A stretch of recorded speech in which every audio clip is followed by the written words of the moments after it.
Hello welcome to our channel. నేను మీ భువన. Present Telugu 2 రాష్ట్రాల్లో hot టాపిక్గా మారిన ప్రవీణ్ గారు, మన పాస్టర్ ప్రవీణ్ గారు గురించి చాలా టాపిక్ నడుస్తుంది. సో దాని గురించి మాట్లాడిన సాయి గారు ఇప్పుడు మనతో పాటే ఉన్నారు. ఆయన ఎందుకు అసలు అలా మాట్లాడారో ఆయన మాటలోనే అడిగి తెలుసుకుందాం.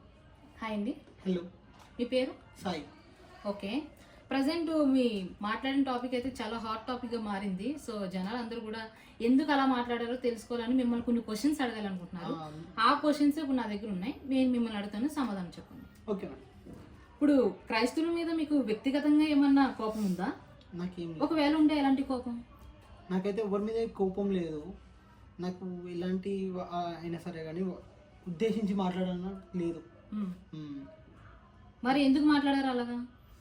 అంటే ఒక పాస్టర్ని పట్టుకొని, ఒక దైవజన్ని పట్టుకొని పాస్టరా లేకపోతే ప్లాస్టరా అంటే బాగుంటుందని ఎందుకన్నారు? నాకు ఆ రోజు కొంచెం మెంటల్ కండిషన్ వల్ల అలా మాట్లాడానేమో కానీ. అంటే మీకు మెంటల్ కండిషన్ ఉంటే మీకు నోటుకు వచ్చింది మాట్లాడేస్తారా మేడం? అలా ఏం కాదు మేడం, కొంచెం ఆ రోజు ప్రాబ్లం ఏదో వేరే సిచ్యువేషన్ నుండి అట్లా మాట్లాడినా కాబట్టి అంతే. దానికి తప్పు అనేది ఒప్పుకుంటున్నాను కదా మేడం.